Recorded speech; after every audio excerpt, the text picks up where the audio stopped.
Welcome to I Know a Guy Bicycles. Welcome to I Know a Guy Bicycles, hanging out with the guy. Hi, I'm Justin, the guy. Obviously, I have a garage shop. Taking scary how to use bikes one bike at a time. If you like these videos, please like and subscribe. Welcome back to I Know a Guy Bicycles, hanging out with the guy. Hey, I'm Justin, the guy on this old bike series. We have a gem of a bike here. Kind of review unveiling of this Fuji titanium. Well, you see, titanium and Fuji are usually not a very common word that goes with each other, due to the fact that in the 80s, 90s, and 2000s, you didn't really see that many upper high-end Fujis per se, because it's more of like, and not to say anything negative, but it's kind of like the B line to bike shops, which is the secondary to like Trek or Specialized or something like of that nature. Also became kind of a little more of a bargain compared to Trek and Specialized, that kind of thing. So finding a titanium with a Fuji stamp on it, it's pretty unique. Fuji's are mainly based out of, or they're based out of Japan, but the company, and they're also manufactured in Taiwan, except for this guy. This guy is actually stamped made in the USA, and I did have to do a lot of digging.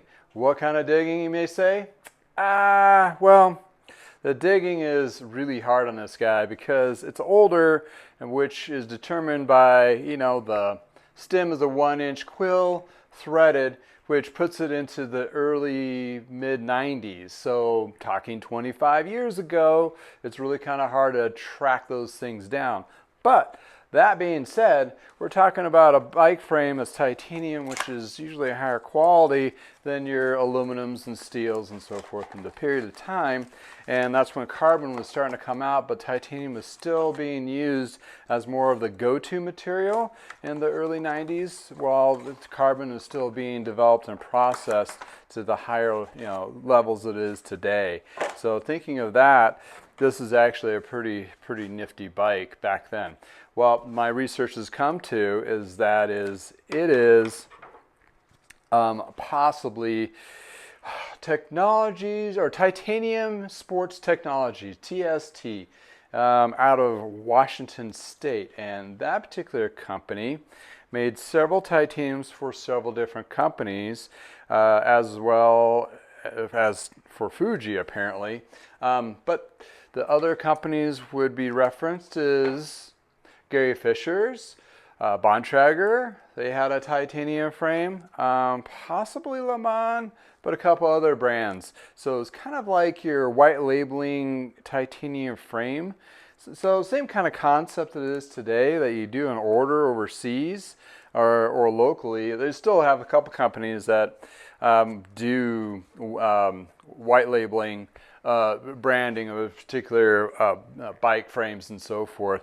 Well, if you do an order like in Taiwan and Merida is one of those manufacturers that builds Trek, Specialized, Giant, and also Giant builds its own bikes too. So it's like one of those things where it's for bike manufacturers, for like the independent bike dealers at Trek and so forth, not the department brands and what have you. Those are more built in China versus Taiwan.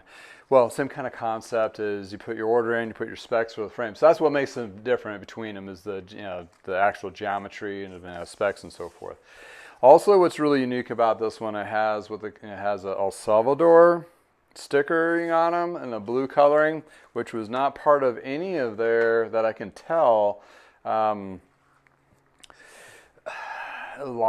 coloring, logoing. So this is like a kind of a one-off. And also the componentry that I had to remix to put back on there, I didn't get it from the original owner. I got it from a gentleman that purchased it and switched out the parts to a newer version of Ultegra, more of the 2000s, 2010 model, so forth. But what we're looking at, it's very interesting that you had the older Dura-Ace. Well, this older Dura-Ace doesn't go that far back to where the frame goes, I don't believe. So we're looking at the frame was from somewhere, the fork came as aftermarket, the stickers came as later. I can't find the story of El Salvador It could have been maybe a team that picked up a couple of these frames, or maybe just a specific racer individual that was going to an event and they just found a titanium frame, put some newer Dura-Ace componentry on it. So it could have been just a one-off in that perspective. And that being said, it's pretty unique. Let's just put it that way. And it has some really nice bits on it. And when I'm talking about bits, I'm talking about componentry pieces. It has a Chris King headset, which is pretty schwank. Then also has a Easton EC40 carbon fork, as well as carbon handlebars. As you see, I'm wrapping up here. And, you know, those little tidbits with a carbon crankset from FSA, the rest of it's all full Dura-Ace. So there's some money put into this. And the wheels they didn't come with wheels, so I found a Dura-Ace wheels with a Mavic Open Pro rims, which is very common for that particular time frame where we used to build a lot of wheels back then. And that would be a custom build in itself. I don't believe, well, these might be a custom build because I have the mechanic. When we custom build these, we would have the eyelet hole for the stem facing the actual logo of the hub. So that's where you really would see the details of a custom wheel built with the 3 cross lateral spokes, and you know, those kinds of little details that my dad taught me when I was building wheels back in the 90s. So that has it on the front. And let's double check. Yep. So the hole of the spoke, or I'm sorry, the Presta valve stem goes right to the logo of the hub itself. So to match up these wheels to this particular bike actually turned out pretty good. So it's been kind of a fun little project in a sense. Definitely a higher end, of course, nicer stuff. The components I did pull off of it was the newer Ultegra, so that's going to be sold as an aftermarket. So getting this bike back more into its original condition is kind of cool to do. Even though it's older than I usually work on, but you know, even back then they had some pretty cool schwank stuff going on in that time frame as well. So I'm going to wrap up this bars here, and after I get it wrapped, get some pictures of it and take it for a nice test ride. So the titaniums that are coming out, if it's the same facility that I was building, like the Gary Fishers and the Bontraggers and what have you in the 90s, that's pretty cool stuff. And keep in mind, I mean, this is almost one of those bikes that I hope I could find, like maybe a bike museum to pick this up, because it has some history, but I just don't know what the history is. That's just what the weird part is. But anywho, maybe I'll find some more insights after I do some more digging and listing of it. But any case, this is going to be one excellent bike for somebody just to get into road riding, and it definitely is going to be a conversational piece for somebody for sure. Most definitely one of those situations. I mean, if you roll this up on any group ride, they're going to be asking some serious questions. Like, ooh, a cool bike, where'd that come from? And I don't think you'll see yourself out there at all as a copywriting.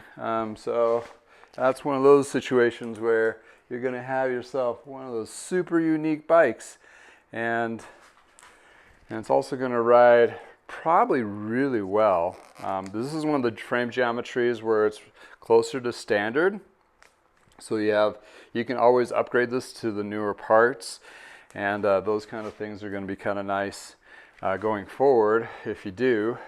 Excluding the 1-inch headset is a little more dated, but you can get conversion kits or what have you if you really want to do some changing. But it does come with a titanium stem, which either is a Dean, I believe it might be a Dean stem, which I've seen those out there. So matching tie with the carbon C-post too. That's the other mention I should say. It has a Easton titanium or a carbon C-post, which is really unique in itself. So that being said, alrighty, well, putting some final touches on this bike, wrapping the bars and getting some stickers on there and taking for a test ride.